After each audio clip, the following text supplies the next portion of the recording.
I'm going to be playing the Tartini Devil's Trill Sonata, Okay. the second movement on violin, and it will be from the original score, so like the original version that Tartini wrote.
Bravo.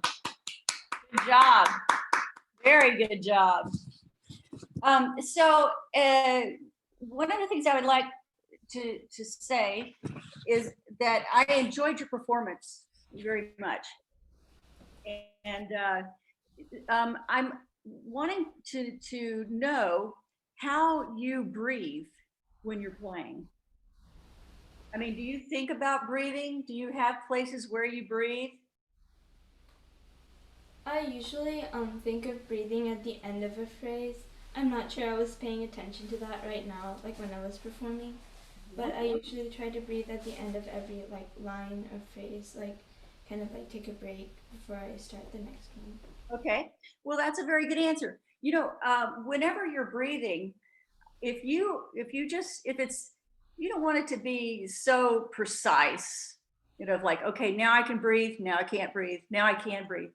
And I think that when you're breathing, everybody thinks, okay, you take a breath.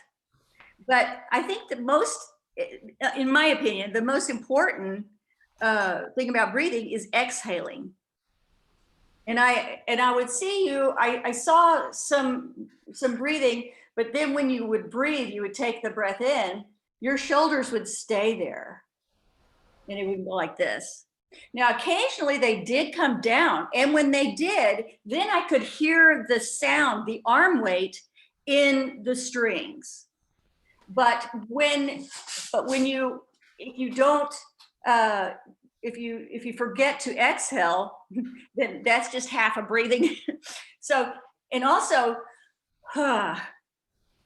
yada. And the other thing, when you're doing a lot of string crossings, especially to the E string, I think that occasionally when the E string sounds a little shrill, I think most of it has to do with where your body is when you get to the E string. And so when you're placing your bow from the A string or from the D string going over to the E string, make sure that the bow is rounded like your bridge.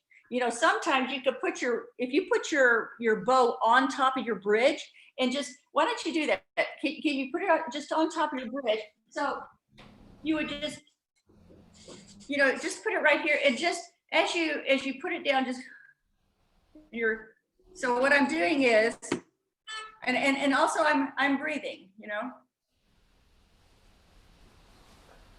So as I go down, I'm going to make sure that I breathe. And when I breathe out, when I exhale, I'm not going to keep my shoulders up. I'm going to let that breathe with me.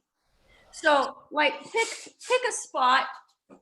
You can pick any spot you want that has a lot of string crossings, such as are you doing the Fritz, this one, Fritz Chrysler? Oh no, I'm not using Chrysler's. Are you doing well, it doesn't really matter, but okay, so take like at the do you have measure numbers? Do you have measure numbers in your piece? Okay. All right, so I don't have measure numbers. You don't have measure numbers? Okay. So This one. okay, all right. Okay. Okay. So if you take the end of that movement, there are a lot of string crossings right there. So I don't know how to tell you exactly where I have measure numbers, but like pick a place on the last page, and as you come over, like from the C sharp to the G, somewhere around there, can you play from somewhere close to the end? Just slowly, where you have a lot of string crossings to the E string.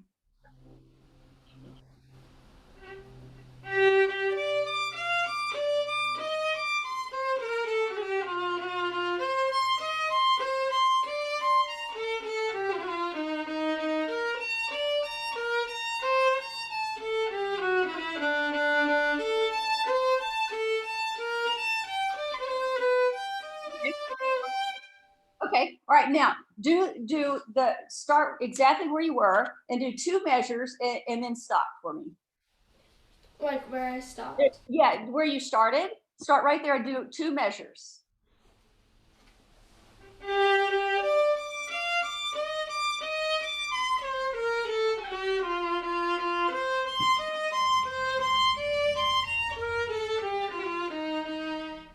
Okay, all right, now, da, da, da. Now, can you bring your arm weight, dee, da, dee, da. So you're having this kind of stroke like this. So do a half of the measure. You do the half of the measure where you started. Dee, da, da. And it's down. So don't hold anything up in the air. Let the arm go into the string, but keep the bow moving.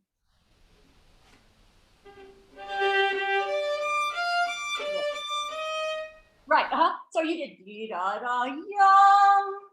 See what you did? You went over, you followed the bridge. You went over and you came up. Now, I want you to breathe through. This is really weird, but breathe through the downs and ups in between it. Like if you have down bow and you're starting to go up bow, it's in between the down bow and the up bow. That's where you need a lot of paying attention. Not just the start of the down bow, not just the start of the up bow, but what happens in between. Now I love this, and I love when you came up because I really felt like you're letting your elbow help you with your up bow. It sounded so much better. So do the same thing and see if you can get this in between the downs and ups. Just visualize what that looks like.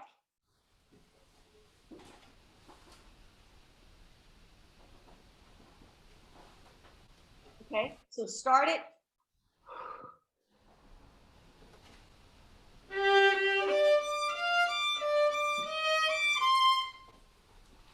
Now, to me, the sound was much more pleasant to listen to. It wasn't like down, up, down, up. It's in between those downs and those ups. That's the important thing. Now, sometimes, now what do you think that the trills, what are the trills good for? Ornamentation. And what else?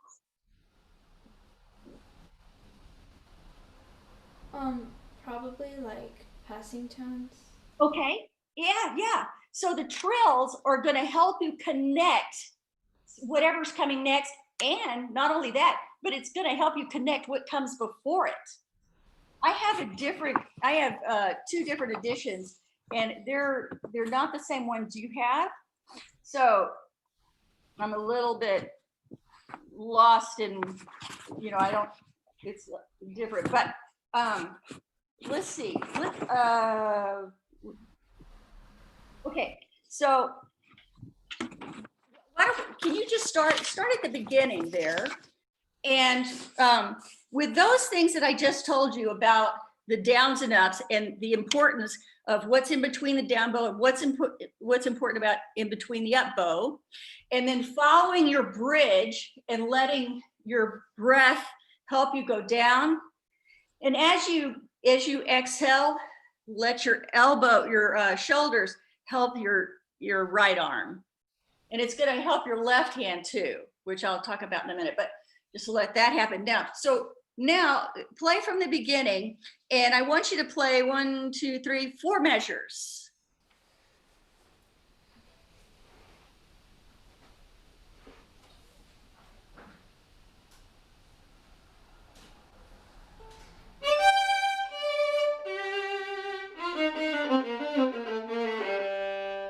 Okay, all right, so now play the last G, and I want you to think that you're going into it like that instead of this or that.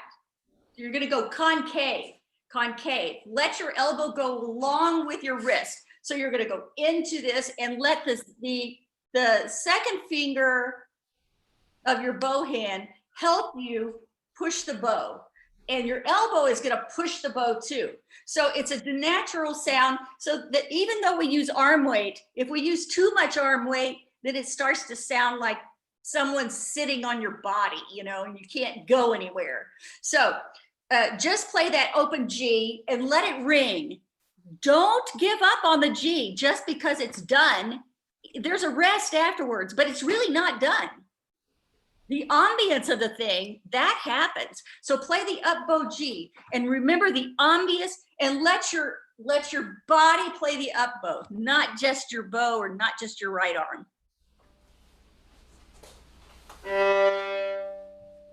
Didn't you do it up bow?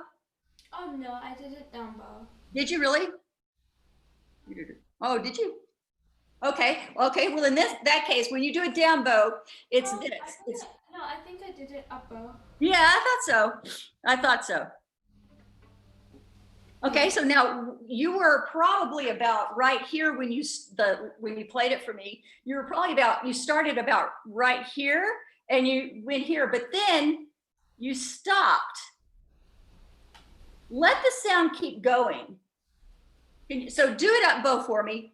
with all of those things that I taught you about the body.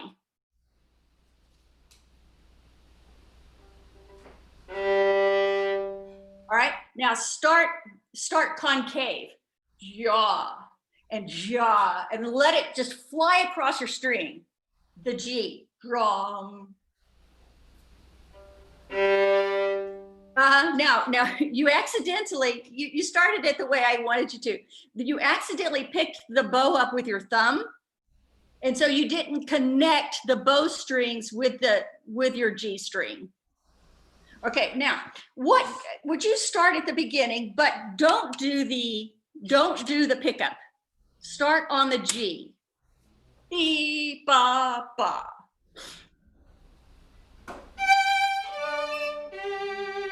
All right.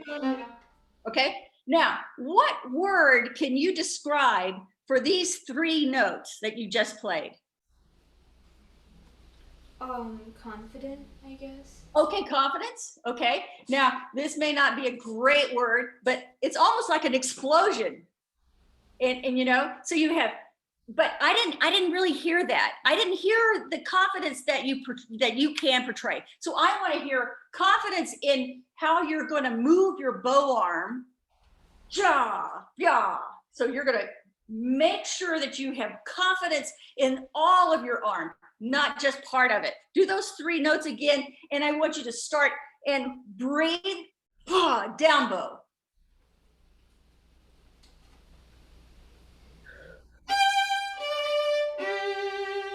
Bravo! Yay! That was so much better. Now, what good is the pickup? Why did he write that pickup? It strengthens the tonic. Okay, yeah, it does strengthen the downbeat, doesn't it? But you just proved to me that those 3 notes you did a really bang up job on that. Those 3 notes right there. So now you're going to have to make that pickup so exciting, and then explosion, but explode. So you know, I think that you could actually use a little bit more bow.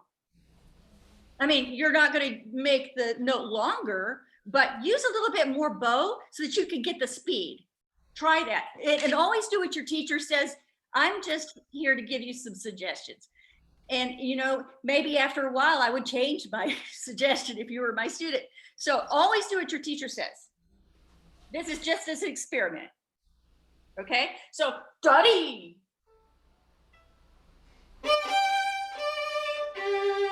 All right, yeah. Now, okay, now, you know what? If you played that for your jury, everybody would love it probably. But I want it better. Buddy! So you're gonna buddy, yeah! You know, you're gonna think of this in that first note. Buddy, I mean, it is part of the downbeat. Really make it part of the downbeat this time.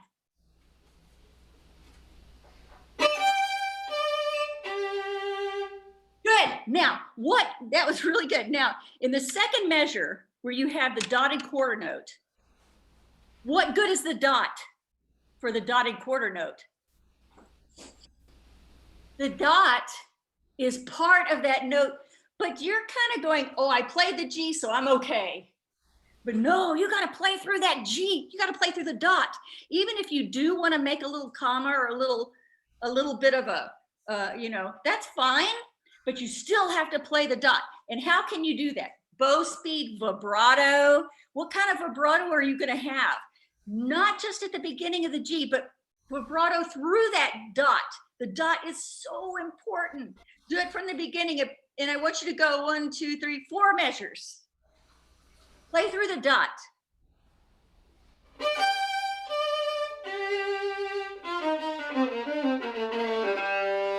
Okay, oh, you know what, your G. Oh, that's dynamite. The G is dynamite. Now, buddy-dum, also the da-da-yum. That's one ba-ya-dum. I felt like that time that you played it was too vertical. even though it is explosive, it is important. It was still a little too, that was a little too vertical. A while ago, you did it a little bit better. So now, ba-dee-da-dee-ya-da-da-da-dum, be-ya-da-dum. Those are pickups. Be-ya-da-da, ya-da-da. You know what I mean? So now, so you're going to play those 4 measures again, and you're going to make sure that you don't play so vertical and for those notes, and you're going to make the pickups, the 16th notes pickups to the 8th note. Would you do that one more time? I'm sorry to have you do this over and over again. Okay. Okay, now remember, you're going to use a little bit more bow. Stay on the bow hair a little longer before you get to the explosive note of the G.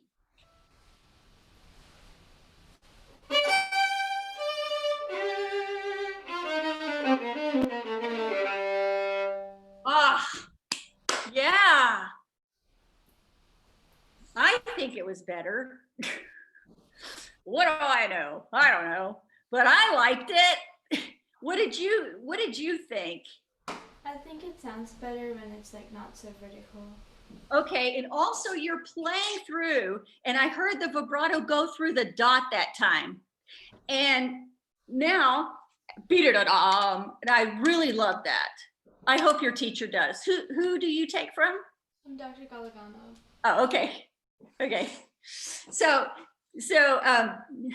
well, I don't know.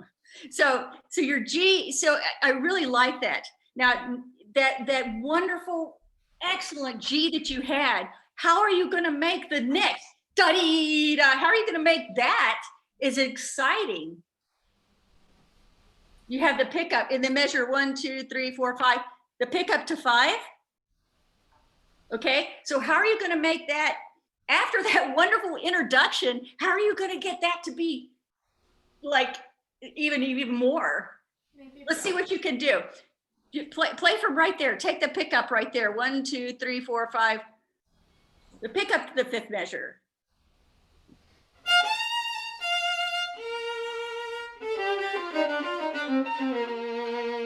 All right, now do the pickup just ba-dum, the very first the movement. Just play that ba-dum, just like you're gonna go on, but don't. Can you stay on the string a little, dotty? Use a little faster bow stroke.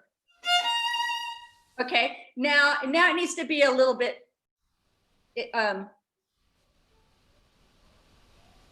okay, so don't start out quite so far, and I think you'll have it. Now go to 1, 2, 3, 4, 5, the pickup to the 5th measure. Dee. So now do that. Oh, I didn't hear the pickup. Da-da. Okay, now remember what I said about the importance of the sound in between the down and the up bow? Okay, now do that.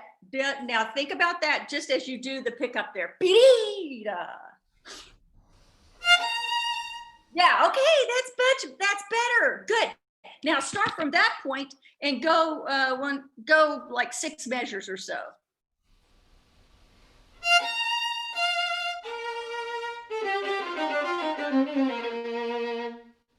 All right, so now ba-dee-da-dum. You want to go horizontally. You still do have some vertical.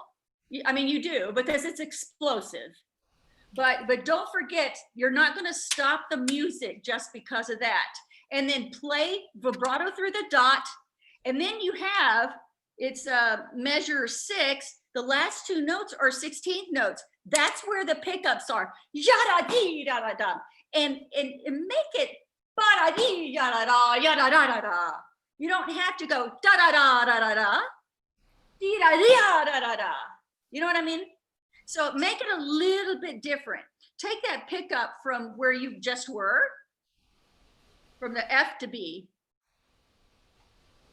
Ba-yum, ba-yum, and let your elbow help you lead.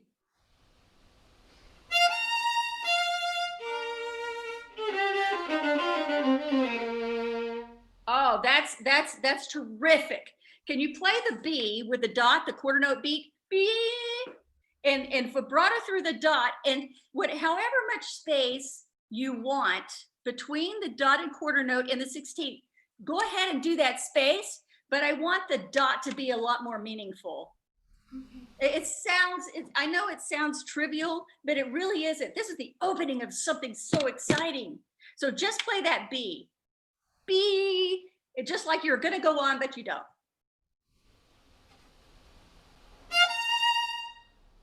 Da-dee! It's not stopped. Da-da! Keep going. I mean, just that note. Yeah, that's it. Now, that's it. Now play the whole first section there.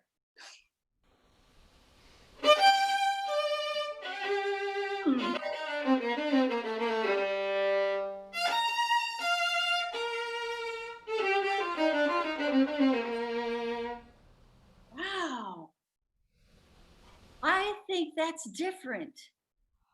Do you, Lindsay, do you hear a difference? Yes, I do. I think that sounded really great. Yeah, I did too. Man, that doesn't sound like a student to me. Wow, that sounds great. So what classification are you? I'm a freshman. You're a freshman. Wow, nice. Good. That's really cool. I have a student that's going there right now that is a freshman. Oh, really? Patrick. Oh, yeah, I know him. Yeah, he's in the studio. Yeah. So yeah, Patrick. Now I don't want you to forget what we talked about, the string change, the string crossings. There's one thing too. I said, but I didn't really address. When you hit the E string, when you're playing the E string, sometimes it doesn't sound very good. You know, when you're playing that E string, and that's what happens on violins. Violins are, I don't know, what does your teacher say about playing on going from one string and going to the E string, especially if you're doing an open? It's a brighter sound, I guess. And right, but have you ever thought about what kind of sound you want to get from an A string to the E string? Since it's so bright, you don't want it to be that stark, right? A lot of times, most of the time. Can we pick a place where there's an open E that you're going from? Let's see. Mm-hmm. Do you have one in mind? A spot where I go to the E string. Yeah. There were a lot of like open E. Oh, okay. Well, I don't. At the very end of the. Yeah, like where the repeat is, the first repeat. It's like 1, 2, 3, 4, 5, 6, something like that. 6 or 7 measures before that repeat.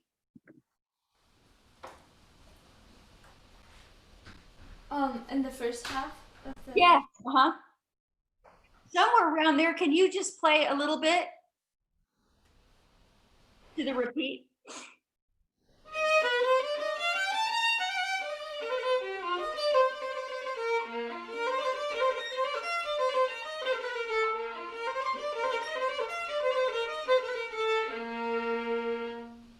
Okay. All right. So, okay. Measure 37 has an open E. Yes, where I reach the top of the scale. Yeah.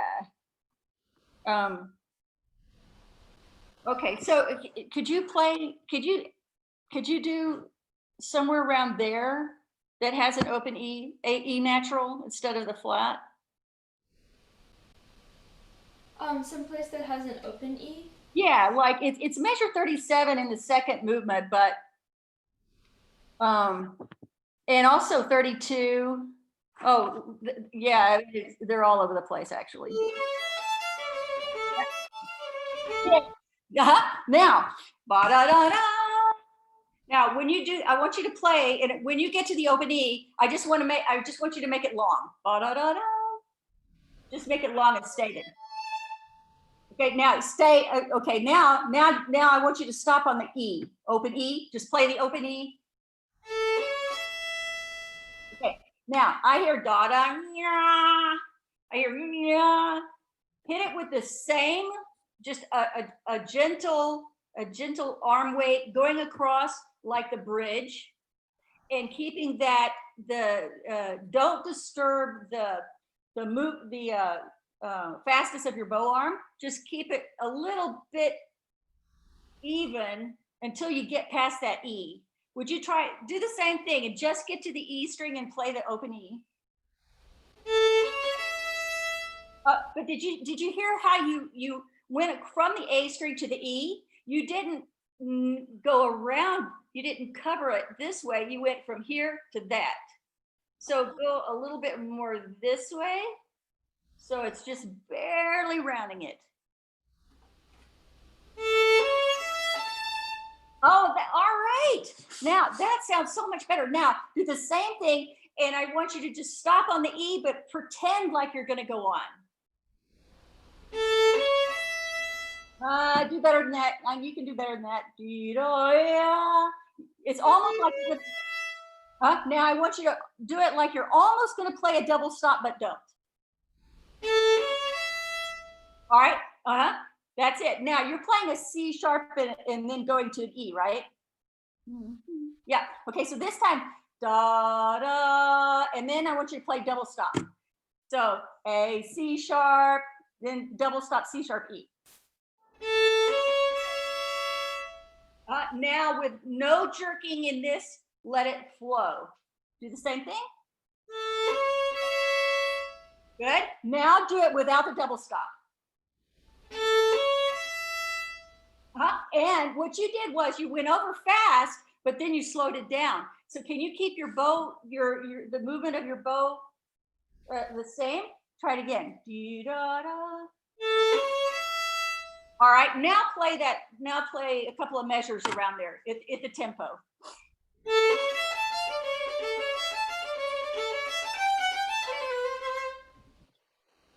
It may be my wishful thinking, but I'm thinking and I'm listening, and I'm not hearing that twang that I heard in the open E anymore.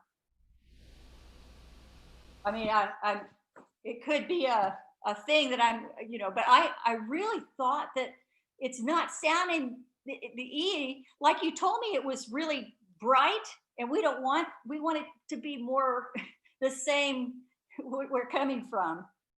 So that I thought that was pretty good. Now let's do one more thing. Can we pick a place with a lot of trills, just for like 2 measures or something? So where would you, well, there's a lot at the end of that first thing. Can you pick something? The last 5 measures of the first movement. Okay. All right. So would you start right there and think about what the trill means to the note that you're coming from and what the trill means to the note that you're going to. You do it under tempo first.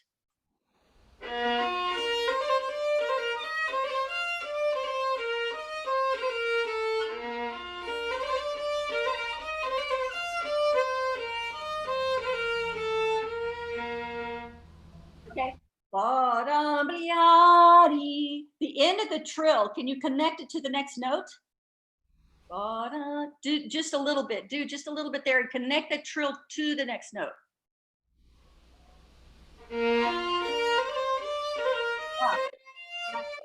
Yep, that's better. Do it better though.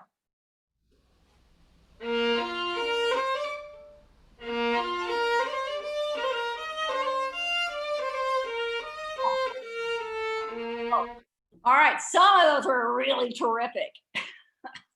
Some of those are real. Which ones did you like the best? The ones towards the end, because I felt like yes, me too. Me too. Yeah, yeah. I felt like it really made a difference on why the trill was there. Now do the same thing, play it a little bit faster, and make it even better.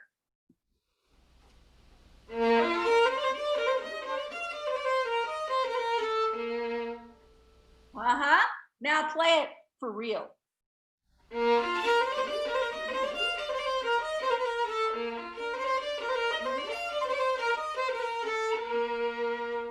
Now, there are a couple of things that were really good. I'm not quite sure. Oh, maybe. Okay. All right. So after the trills and you go to the G string, you have like 3 notes, right? Okay. Why are those 3 notes there? What good are they? They connect the first set of trills to the second set of trills. But right now it just sounds like, it doesn't sound like a bridge. It sounds like, I mean, it doesn't sound bad. I'm definitely doesn't sound bad. I'm just being picky. So you need to really connect one set of trill, bridge, trill, and make it all one little thing. Your trills sound so much better. Well, I think they do anyway. But so can you do the same thing and think about those 3 notes going from one place to the next?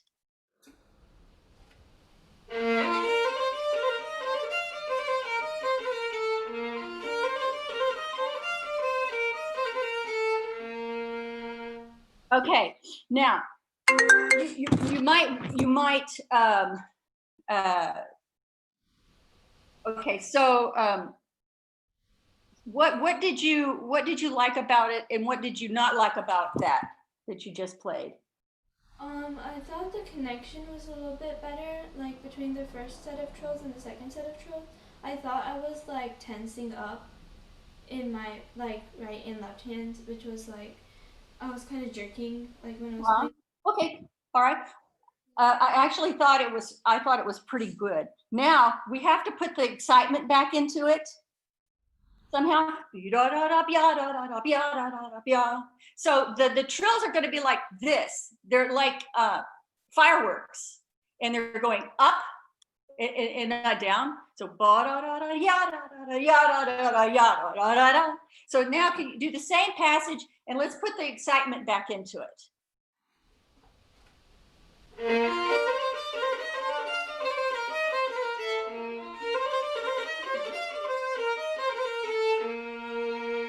Very nice. Now, all of this, what I've said about the trills, what I said about the bridge, there's one thing I didn't say a while ago, and I meant not to say, and that you rushed a little bit the very first time you played it. But now that we talked about what the trills were for, where the bridge is, and how to follow the bridge in the movement here, and how to get this going, you didn't rush. And all we did was we found the special notes that are, bye, Misha. So we found the notes that are the most important, and because we have to have something to grasp onto in different places. You did an excellent job. What high school did you go to? I was homeschooled. You were homeschooled? Who was the teacher before? Throughout school, I was homeschooled by my mom. So. Well, I meant your violin.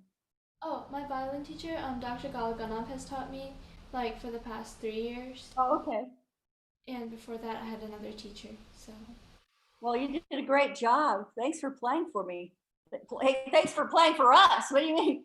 And I want to say to you that recording yourself is so. What's hard about recording yourself? It's kind of like you have to perform, but you also know like what to expect from it. Yeah.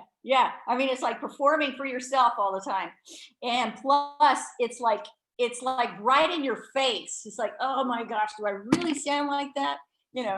So but just know that it's a recording device, and you probably don't sound quite so bad, but yeah, I would say probably 90% of the time that I practice, I will record myself.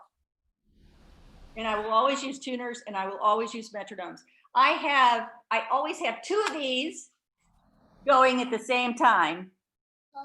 The same time. I've got one for intonation and one for, a metronome. So, well, congratulations. You're doing a great job. Thank you. Thank you so much. It helped a lot. I'm glad. Thank you for playing. Appreciate it. Thank you. You're welcome. Thank you, Lindsay. Okay, so now we have Emily is up next. Okay. Hi. Hi. So I'm going to be playing, it's like the first 2 pages of the Brahms Violin Concerto right before the second theme comes in, the da-da-da-da-da-da-da-da, that one. Oh, that's beautiful, isn't it? Yeah. Oh my gosh. Yep. Okay. So, and I just got my bow back because my roommate was borrowing my case and she had my bow with me. So I haven't had a ton of time to warm up, but I did get a chance to play a couple things. So That's good. Would you remind me what you just said, because there's something I really need to talk to y'all about. So thank you. I'm glad. This is great. I'm glad. I'm glad that you didn't have your bow. okay. That's an excellent. That's just pure. That's excellent. So remind me, because I have something I want to talk to you guys about. So okay. Okay. Should I go ahead? No, you bet. Okay.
Wow, nice job. Are you a senior? No, I'm actually second year master's student. Oh, okay. Yeah. I was thinking, how could a undergrad play like that? I wish I could play like that. I wish I could have played like that as an undergrad, but no. I'm giving up viola. I'm gonna go do something else. You know, wow, that's terrific. You sound really good. Are your intentions to what are your intentions after you graduate from master? So I am currently working on DMA auditions. So this is the concerto that I'm going to be using for that. So I'm in the process of working on that. So just I double majored in my undergrad. I did music education and violin performance because originally I'd wanted to be an orchestra director, and I have some experience public school teaching because I did that during my gap semester, and I kind of realized that I wanted to be more of like a professor at the collegiate level because like while I enjoy teaching younger students, I really like the more personal relationships that you can have with your college students. Like I text my violin professor all the time, and I think it's really important to kind of create that like family atmosphere within a studio, and that's something that I would really like to do in my future studio. So that's kind of like my goals. I just want to keep going through and just keep learning because I like to learn. Yeah, me too. You know, it doesn't matter how old a student is. If the teacher doesn't learn something from that lesson, you got to ask yourself why. You know, so I have I was a double major too, and uh, you know, it's like in high school, my mother would never let me take music courses. I took orchestra, and I was in youth orchestra, but she wouldn't, you know, wouldn't ever let me take anything else. So when I got to college, I had no, I didn't know anything. I knew how to play, you know. I had been in all state all 4 years. I did all sorts of stuff, you know, won some things with the chamber group, but Yeah, that was essentially me because I didn't go to like a fine arts high school. Like I took orchestra in high school, but I didn't have any theory experience. So when I got to undergrad, and a lot of my friends had taken theory classes in high school, and I was like, I don't know any of this. And didn't they? so Yeah, yeah. It's like they stuck me in a class that said this is a whole note, and I went, oh. yeah, Really? I was in that too, and I'm like, okay, like I know a little bit more than that, but No. Oh my I God. can read music. It's like, all right, well, I guess I'll just sit here. Well, you know, but you gotta, you can learn from that too. Yeah, for sure. Yeah. You can, instead of if you know the material, you know, you can say, okay, well, how would I teach that? And being a teacher, you actually become a better player. Oh, for sure. Definitely. You know, Yeah. I one of the things that the youngest student I ever taught was 2.5 years old, and she actually went to college and still played violin. Oh my gosh, that's really neat. So, and then the oldest person was 82. Love it. So you know, there's a widespread there. One of my students who I taught when I was in high school, he actually just started his freshman year as a music education major at Ithaca College. So I'm like, I did that. Excellent. So So yeah. who's the teacher at TCU? So I'm with Elizabeth Adkins at TCU. Okay. Yep, we did many quartets together. Yeah. So we went to the same undergrad school. Yeah. I absolutely adore her. Oh yeah, well me too. You know, how could you not? Yeah. So, yeah, she's pretty good. Okay, so now what do you think that they're going to listen for? I mean, the audition committee for your doctoral, they already know that you can play something. Yeah. If you can't, then you shouldn't go. Yeah. So they're already expecting, okay, she's gonna knock her socks off, but what are they gonna listen for? I would assume they're probably going to listen for phrasing and musicality and seeing where the line goes, and obviously intonation, rhythmic integrity, things like that. I mean, for me personally as a violinist, phrasing and musicality are some things that I really have to work on. Like usually intonation isn't as, I mean, obviously it's an issue, but like it's not normally as much of one. You know? But I feel like, especially at the doctoral level, they're going to be listening for kind of like making a piece your own, like obviously staying true. Yes. Yeah. Oh, excellent. Yeah, exactly. So they're also going to listen for timbres, Yeah. and they're going to listen for everything that you said for sure, and timbres, and just the how you do the timbres. You can't just do one way. Mm-hmm. You got to mix it up, even if it's not exactly what you would do if you went out and played it with an orchestra. You got to show them that you can do that. So you got to go, okay, well, how am I going to play this timbre on this note right here, and do it one way, and then a little bit later do something a little bit different, and you're gonna, and it's just like you said, you're gonna look at the piece, and you're gonna go, okay, there are other people that are going to play this piece, although this is a very hard piece, and it's one of the hardest ones for violin concerto. Well, have you ever, you know about the Bernstein? Oh yeah. Oh my gosh. No way. I refuse. You know, even the viola, the viola orchestra part is so hard. I played the violin orchestra part, and I was just like, when I used to sub with orchestras, it was during Bernstein's like however many his like birthday, and we did that, and I was like, I was like, Even in viola, every single page has something really scary on it. Every single page.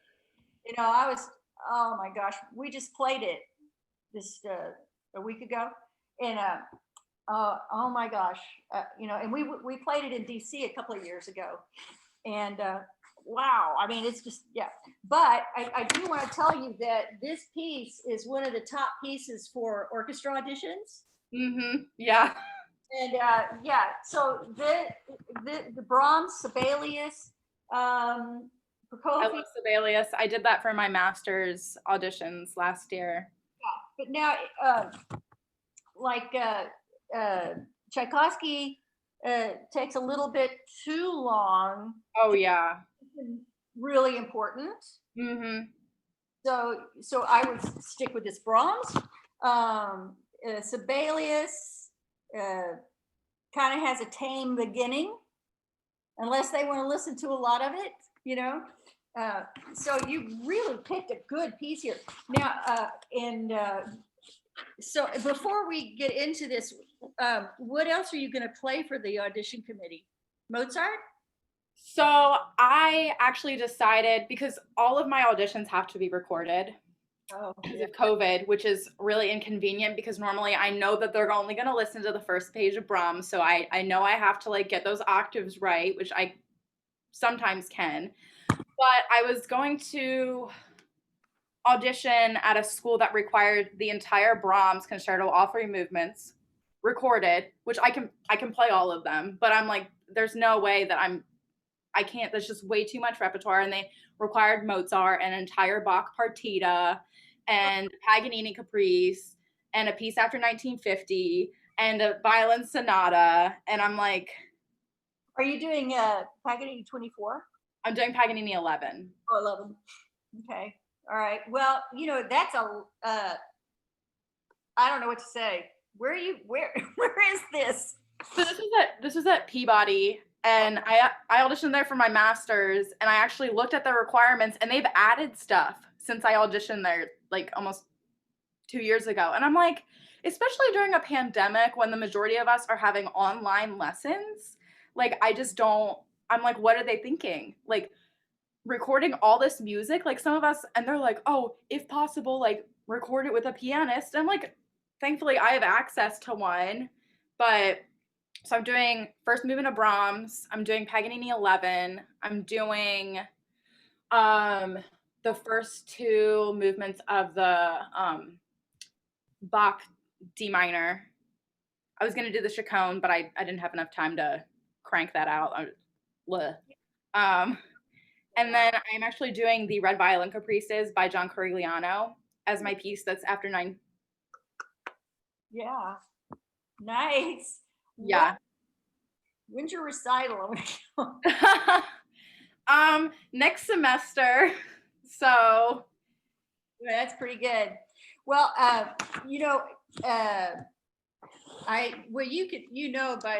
by how I sound that I enjoyed your performance, right? So, and you actually, in my edition that I have, you actually played a lot more than what I thought you were going to play. Oh, oops. No, that's just fine. But you know where the triplets are? Da, da, da, da. I did not like those. Okay. Yep. It didn't do a thing for me. All right.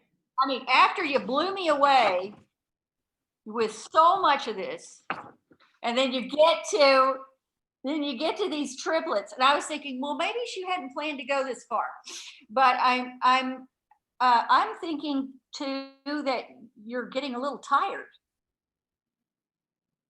So, Yeah. yeah. So that's one of the things. So we got to figure out how to do those triplets so they can blow me away too. And you got to figure out where your organization is going to be. Yeah, that's Organization is 80% of playing. So let's figure where the organization is. And in your case, in the triplets, the organization is going to be where to breathe and take time. yeah. Okay, so that's where your organization is going to be. Mm-hmm. And that's something that I really struggle with because I'm such an orchestral and such a chamber player that like knowing that I can take time. Yeah. And like in solo playing, I'm kind of just like, what? I can do that? I didn't think I could do that. So yeah. Now, Rima, when she played, I didn't tell her about organization, but what I did was I expressed to her on what to do with how to connect the trills and the bridge and all of that, and that's organization. mm-hmm. So I guess I should have said organization, but but it's okay. So your organization is going to be in those triplets, and that's where I want to begin. I want to begin. To me, that was the hardest part for you, and really, finger wise and all that it's not. Yeah, I know. One thing I've also been working on is, so I recently got a new violin back in February because my other one just like wasn't doing it for me. So I'm still used to working a lot harder than I need to work. Yes, that's what it sounded like. Yeah, and Dr. Atkins is like, you don't have to work that hard anymore. Like, stop doing that. So it's still like, I'm like, okay, like, I don't need to. Right. Where's it going to come from? In your body, where's it going to come from? Rima knows. Rima, tell us. Where's it going to come from? The breath. Yes, and what else? The shoulders. Thank you. See, I wouldn't have known you were a freshman. You don't act like a freshman. I know what freshmen act like. Okay. All right. So yeah. So it's going to come from that. So I would like for you to play for me some of the triplets. Okay. And well, actually, do you have measure numbers or do you have letter numbers? Oh boy. I don't. Oh, I have letters. I was like, do I have it? Yeah, I have letters. C.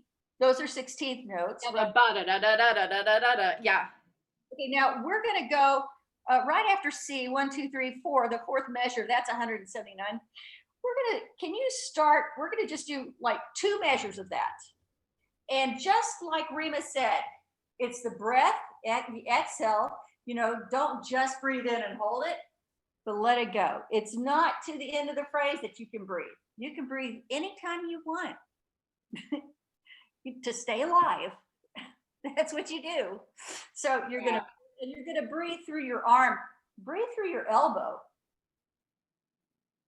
Just think about breathing through the elbow. It's amazing. Okay. That'll work. So can you just start right there at the triplets after C, and don't worry about playing fast. I don't even care. Just I want you to breathe through your elbow.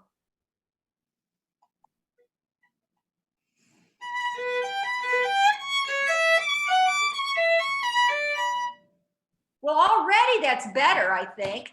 Now, the one thing I was talking about Rima about was the E string sound. So when you're on the D to F sharp. Yeah. Okay, so that's down bow, isn't it? Yes. Now tell yourself, where in the bow do you want to start that D?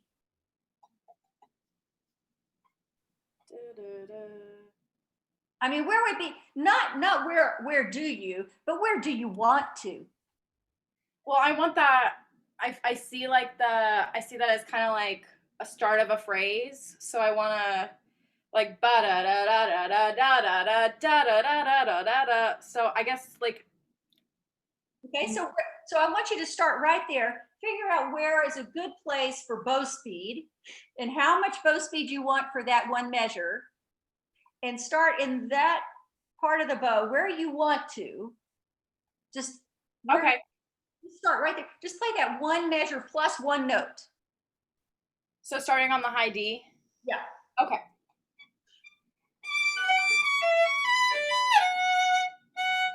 Okay, now you started vertical. You went chonk. Can you start?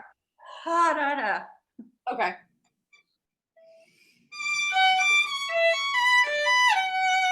Oh, that sounds much better. Now, what kind of timbre do you want? I mean, this time after such a like.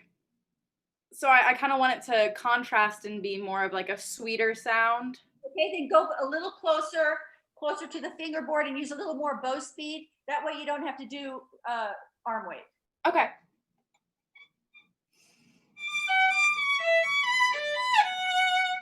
Loved your down bow. The up bow, if you did it that way, I would like it too. But I know you can do better because when you go up bow, keep the same niceness that you did down bow, but let the elbow help you go up. Okay.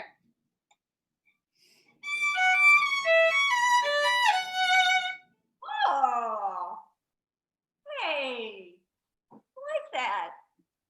That's pretty nice. I'm glad. And you know what else? It was really cool was that your vibrato actually sounded better. Yeah, right there on the down bow F. Oh yeah, that sounded so much better. So now I want you to start at the B, 1, 2, 3, the fourth measure after C. Okay. And I want you to start the same way, but just realize that you know this, you're not going to start it the same way you did the D. Mm-hmm. D has more flow into it. So, but I think push a little bit toward the fingerboard and just do the sound with something else other than close to the bridge. Okay. So now just play for me 4 or 5 measures, something like that, from right there on the B, the octave Bs.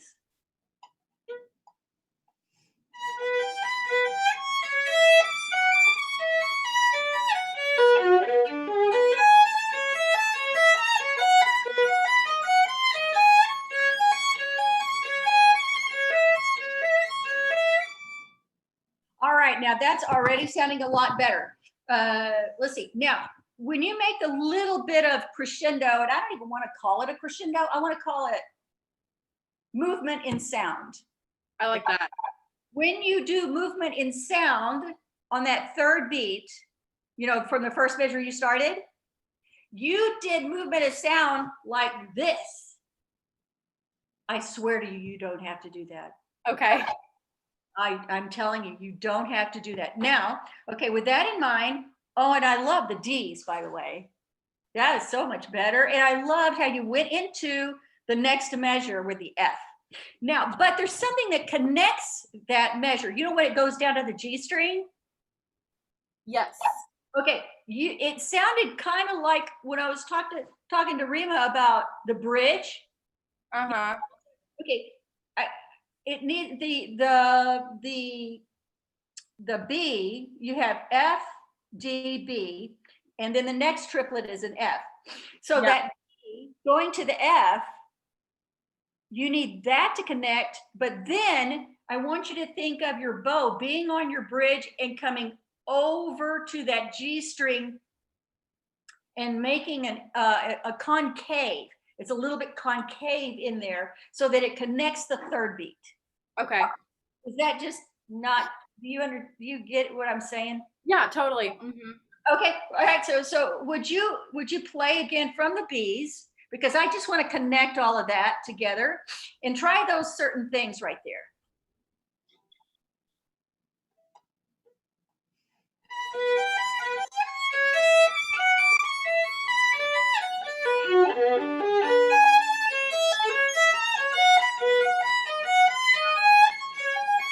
I don't know if I did it.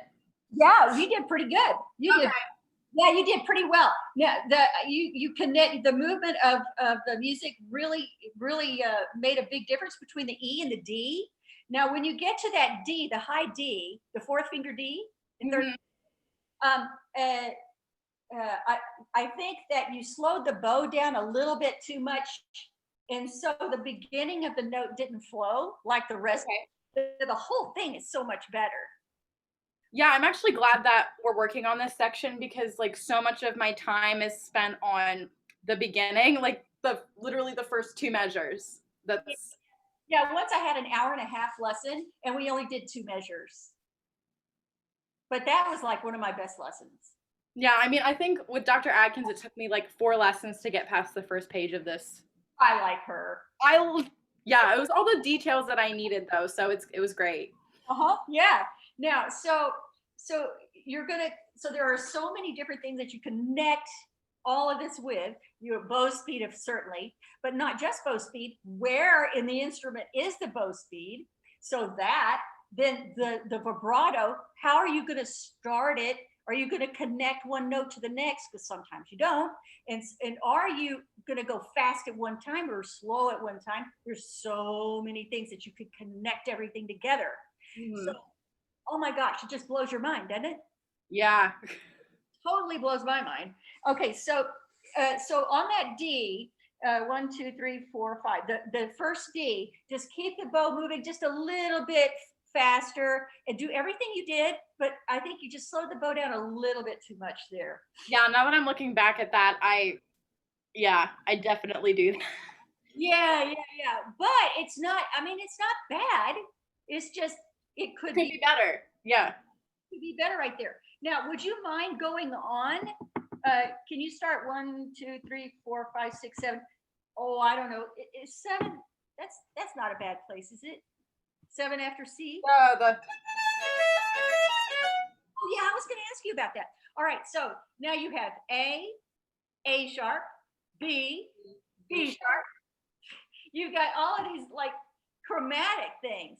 So what do you get? So can you just play the chromatics there? You're going to play A sharp, B sharp, C sharp. Okay. Really slow. D, da, da.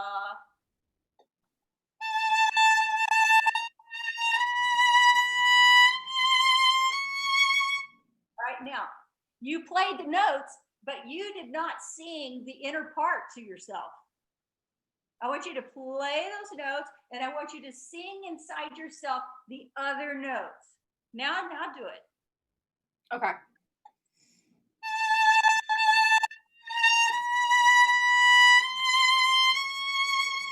Oh, wow. Now let's put it together. Make it sound like that.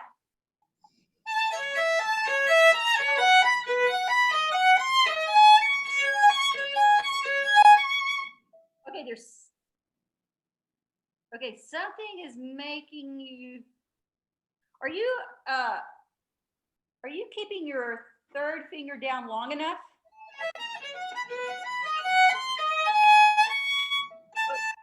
That's really nice.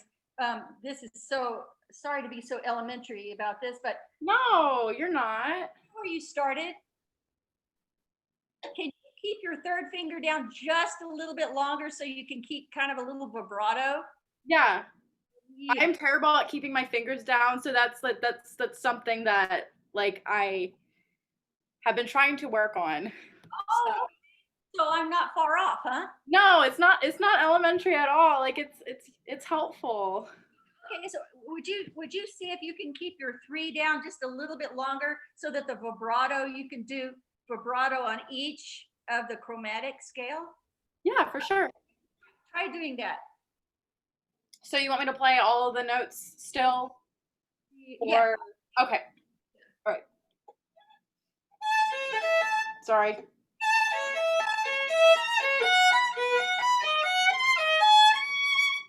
Oh, bravo to you. Now, That was better. Yep. better. There was one note that kind of stunk. You know which one it was? Nah, you don't know because the intonation was great. It wasn't that at all. Was it the No, I don't know. Which one was it? The note that you played. The C sharp. Which one? You know where you started? Oh, so that's C sharp? Yeah. It Okay. was great, but it was not musical. Every single other thing you did was so musical, but every note is important. Yeah. You mind doing it one more time? Yeah. Okay, all right.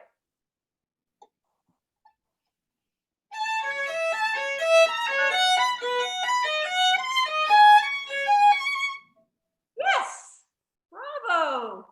Now, if you want to, now you did this really well. Okay, so if you want to bring out a note, how are you bringing out notes? Probably like a combination of vibrato and bow speed. Okay. Yeah. So when you do the bow speed, don't go. I'm going to do bow speed. It's Yep. bow speed. Yeah. And it's your elbow. Let your elbow go. You know, everybody talks about your shoulder, right? Does Elizabeth talk about your shoulders? Yeah, I carry so much tension in my shoulder. I actually had to like go see somebody to like get something done about that. Well, instead of just thinking about your shoulder, I want your mind off the shoulder, and I want you to focus on your elbow. Okay. And so use the gravity as your, your momentum, gravity. And then what are you going to do when you go up though? You don't have gravity going this way. So what are you going to use? The bow speed and the elbow to kind of. Can you be more specific?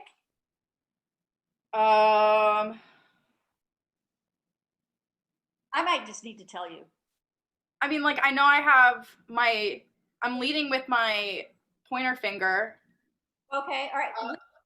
Okay, Elizabeth may have said that. I think that's Russian maybe, but Okay, so do that, okay? But this time I want you to feel like you're pushing the bow with your second finger. Okay.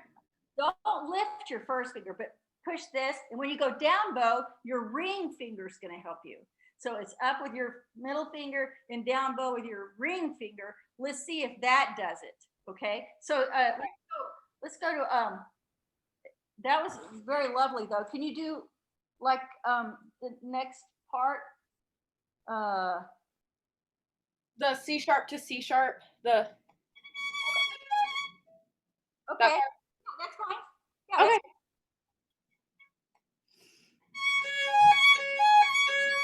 Sorry, I'm gonna do that again.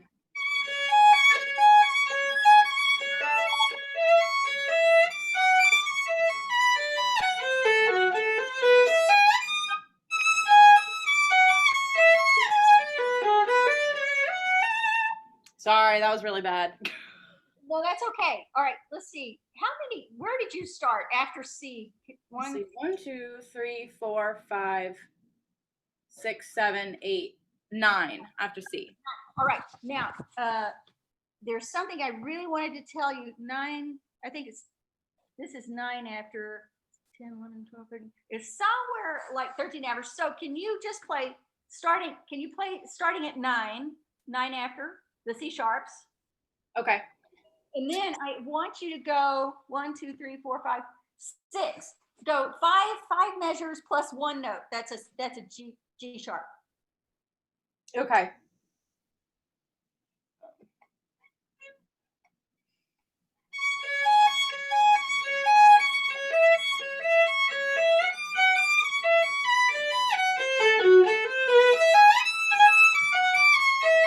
I went too far. There we go. So you're dee da da dee da da dee da da da da da. Okay, so before you change to the D, you're going to the down bow D. Yeah. Okay, so now if you could loosen your face muscles, just loosen. I hear that all the time. Really? Oh my gosh! Whenever I'm rehearsing with Mr. Newman, which is Dr. Atkins' husband, he's like, stop doing that with your forehead. Stop doing that. And I'm like, I can't help it. I'm just like, all the time. I'm just like. And you can raise your eyebrow, but it's this. It's the serenity on your face. You got to figure out where the serenity is. Okay. Yeah. When you go into dee da da dee da da da da da, that's serenity. That's where you need right there. Okay. Mm-hmm. Every time, and that happens again from the C sharp to the F a little bit later. Now, so would you do that same place and think serenity and use there's fine if you want to raise your elbows. That helps you get to the serenity part. That's like playing through the down and up bows. That's actually right in between, and that's what you need. So go do from 9 again afterwards and see if you can get that serenity in your facial. Just relax and use your elbow and let the second finger and the third finger help you. And when just whenever you want to make a longer bow, don't slow your bow down so much at the beginning of the note. Okay. All right. Can you do that one more time? Go all the way to the tutti. Okay. Oh, I have to play those octaves again? Okay. Darn. I know.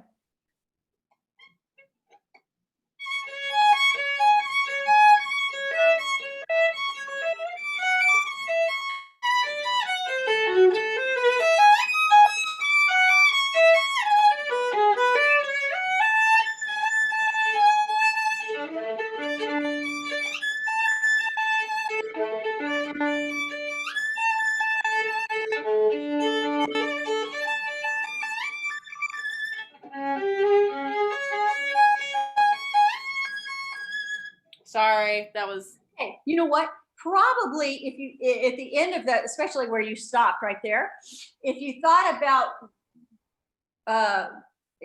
do you ever think about colors? What color is it? I've tried, I don't know.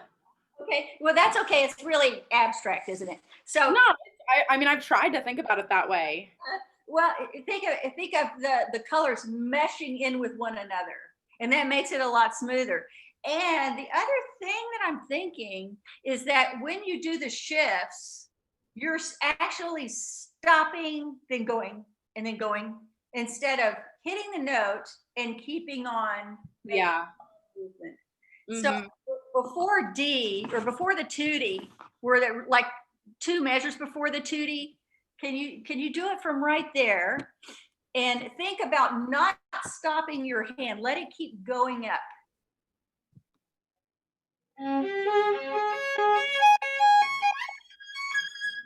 Oh, that's okay. That's pretty good. Let's go back further then. 1, 2, 3, 4. I don't know. You pick. Uh,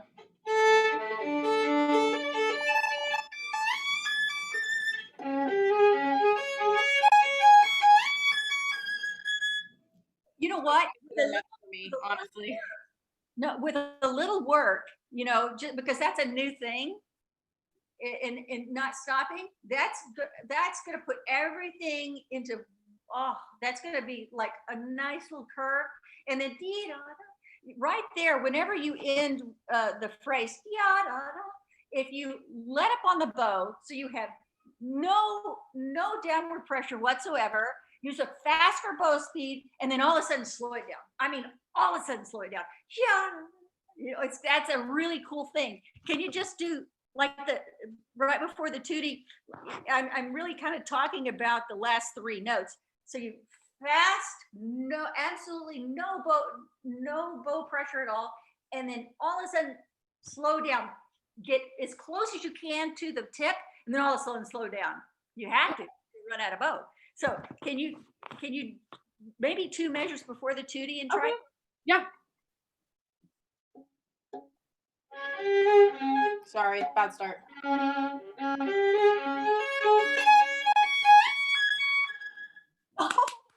Oh, yes. Yay. That's great. Oh my I gosh. like that too. I like that a lot. Oh, that was good. That's really good. I love that. Oh, there's the whole bunch of stuff in there that fixed it. That's really good. I like that. Yeah. And I like that. That's, yeah. And you can use that in several places in here. Yeah, definitely. I mean, this piece is filled with Yeah. For so much. do we have time to do one more thing? Yeah. Yeah. Okay. So like at the beginning of where you start, it's like after B, and those horrible triplet things. Oh my gosh. They're all over the place. I don't even know what note that is. D, E, F, G, A to C. Oh gosh, yeah. Okay, so how are you going to do that? You're going to go from here with your elbow. You're going to go this way and this way. So just think of your elbow going that way and that way. So like on those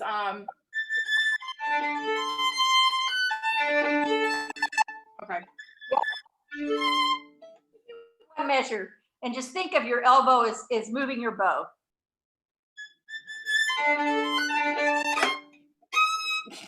Uh Now bring out the DD. So D da da D D da da da D D. So now you're bringing it out with pressure. Bring it out with bow speed. okay.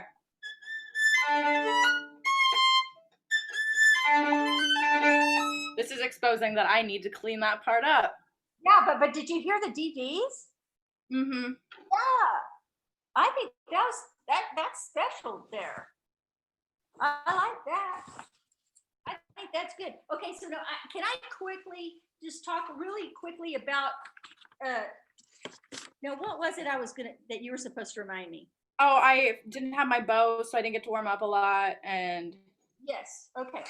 So you never know what's going to happen. You know, you don't know if your bow's going to break. You don't know if the plug at your tip of your bow is going to come out. You don't know, you know. Hopefully you're checking everything, making sure your strings are okay, that your bow's okay before you go to some kind of audition. But you know, you just don't know, right? So it is really good to occasionally don't do this close to a competition or anything like that, but occasionally go play a rotten bow. Go. My strings are on a verge of snapping. That's Yeah, I need a new E string like 2 weeks ago. yeah. So at least they don't stretch like ours. Ugh, viola strings are like, geez. So, so you're going to check those things, but you need to be playing. You need to pick up an instrument, a school instrument.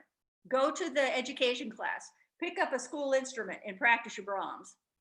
But don't do it for very long, because well, you know what? I'm going to redo that.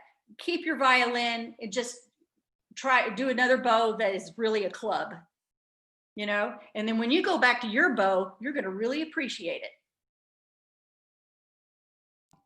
That's actually my spare bow, because my real bow is getting rehaired. So the bow that I have, it's my spare, is so heavy. So I've been trying to like work with that. And so, yeah. Yeah. So that's really good. Okay. So I want to talk just real quickly about preparing for an audition. When you prepare for an audition, I've written some stuff down here. You're going to practice slowly. You already know the piece. You already know the excerpt. So you're going to practice slowly. Whether you can play it fast or not, you're going to practice slowly.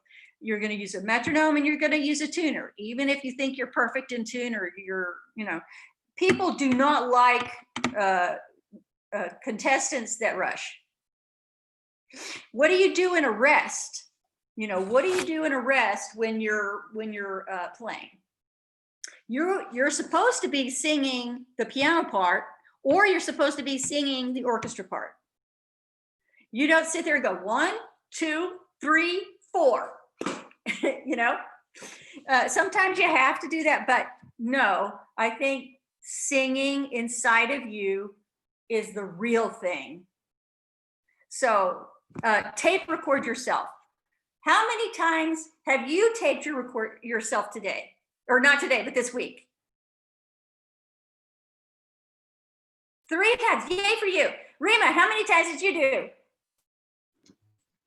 Actually, probably like closer to 10 times, because this week I'm preparing for my juries.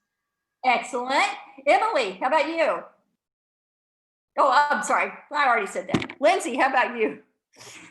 Probably only like twice. 4 times? Did you say Twice? Twice? Well, that's okay. My students at the college level, I grade them on, now they could lie, but I'll know. But yeah, the tape recording yourself is excellent. And you don't tape a whole section, you tape a measure or two. Then you work on it, then you're your teacher, because you are the teacher 7 days a week. You have a teacher that you go to once a week, but you're the teacher. So your recording device, that's the important thing. Practice correcting mistakes, then practice without stopping. I hate it when people go, yes, I practice. What did you practice? Well, I practiced the first measure to the end. That's not practicing. That's playing. Practice. Here's another thing. If you know when your audition is, the time of day, you need to be starting to practice at that same time of day.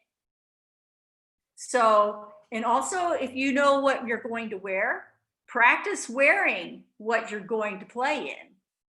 And that's going to help a lot. So you're trying to get things that are not going to surprise you. Always take something to eat, because you never know. So you're going to do that. One of the things that I did was when I was auditioning for orchestras, occasionally I would wake up in the middle of the night at 3 o'clock in the morning.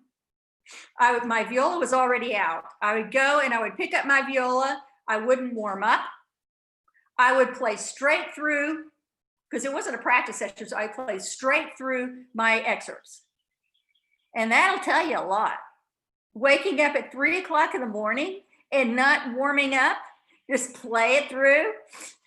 That's my husband didn't like it, but you know, what can I do? Dr. Galganov actually told me something like that before, but I never brought myself to wake up at 3 a.m., so never happened. Do you live in the or you don't live in the dorm, right? You live at, okay, so you're not going to bother anybody, maybe? Try that. Try it. It's really, you know, I had a student, really excellent student, but he would get really nervous. I mean, he still did really well. Everywhere he auditioned, he always did well. But I would go to almost all the auditions, you know, region auditions, you know, just to be there for my students. And I was saying, and I saw his viola was in the hallway, and he was next to audition. And I'm going, where is he? Where is he? You know, and somebody goes, oh, he's in the bathroom doing jumping jacks. I went, okay.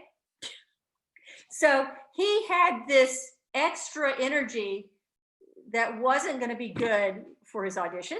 There's good energy and then there's bad energy. And he was getting out the bad energy. So he would do 30 seconds of jumping jacks right before he went in. And it worked for him, you know, or you could run in place, you know, he wanted to get his heart rate up just a little bit so that when he went in, if he was nervous, it wouldn't go sky high. You know, you want to play for people that might make you a little nervous. I think today was excellent. I'm glad that you guys played today. One of the things that you could do, even if you put your stuffed animals around your stand, you know, pretend that they're invisible judges. You can, when you go to your audition, you don't want to wear high heels. They're not going to be looking at your feet. I promise you. When I won my full-time job, it was on April 1st, April Fool's Day. And I was waiting for the last round to start because they had put me in the last round and they hadn't finished the other rounds yet. So I was just sitting there listening to everybody, which I told you not to do. So, you know, because I had a while. So, and I crossed my legs and I looked down and I noticed that I had one blue shoe on and one black shoe on. And I nearly died because the screen is not up anymore. And I thought, oh no. And I thought, well, this is April 1st, April Fool's. So, you know, just wear comfortable clothes. If something happens, you laugh about it and you go on. So you're gonna, whenever you're practicing, start sometimes with your excerpts, start sometimes with your etudes. Just pick a place in your piece and start. Don't always start in the same place at once, and don't always stop in the same place. You might, if you have a lot to play, you might try playing through your whole program 2 times without stopping. You're going to get your energy, you know, up. You're going to get your all your, you know, you're going to get more momentum and learn how to energize through every piece. And you know, pretend you're in an audition room while you practice and go through a mock audition. So you can do this by yourself. Practice pushing negative feelings. Now, this is something that some people don't like. What I do is I push my negative feelings through my feet to the ground, and I pretend like the negative feelings are going through my feet and out through the ground, and they go away. Well, maybe that doesn't work all the time, but if I just go ahead and push and feel the energy going through my legs are not playing the audition. My arms are playing the audition, and my head is. So for me, that works. The day of the audition, you know, don't stay up forever. eat something. Don't eat a lot, but eat something, maybe protein. Then Bananas. bananas. Yes, Chris Atkins, bananas. Yeah, yeah, Elizabeth's brother. Yeah, he always ate bananas. So yeah, so do that. And when I was auditioning for Seattle, and I was in the final round, I was next, and they put me in between. You have a set of doors, and you walk a little bit, just there, and you open another set of doors. They put me inside the set of doors, and they said, "Oh, we're taking a break now." Like, really? So you never know what's going to happen. You can practice, don't over practice loudly, just practice relaxed. If you have a tuning issue during your audition, and get to a stopping point, tune your instrument.